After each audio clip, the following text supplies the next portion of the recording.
I'm hosting a wildlife symposium at Chester Zoo in a week's time, so I thought what I'd do is just show a few slides of the garden, because it's all about, the symposium this year is all about British wildlife conservation. So I thought, what better example than talking about sort of grassroots, you know, your own sort of environment. So taking for example our pond, once we put the pond in, we've started to see a lot more frogs, a lot more other amphibians. We've even got newts in there at the moment, which is fantastic to see.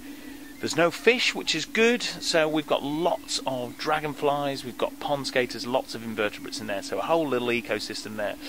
And then the next step was to develop the wildlife garden, which is really the basis of which is nectar. It's this wildflower garden. As you can see, the dandelions are going riot, which is quite hard as a gardener to let them all flower and seed everywhere. But there's foxgloves coming. There are lots of other sort of native wildflower species in here.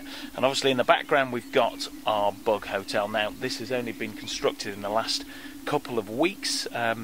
We did quite a bit of work in putting a lot of material in there, and I'll show you the finished result. I'm quite proud of it actually. We've got at the bottom here, we've got the Hedgehog Hotel.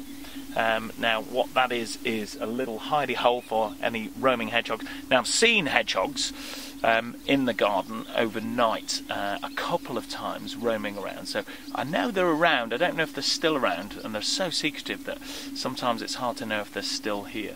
But the solitary bees are making a real good job of exploring all of these holes in the dead wood, so it's already taking shape, and spiders galore at the bottom as well. And here comes Bruce to check it out. What do you think? You like it, don't you? You're impressed. He's not that wildlife friendly.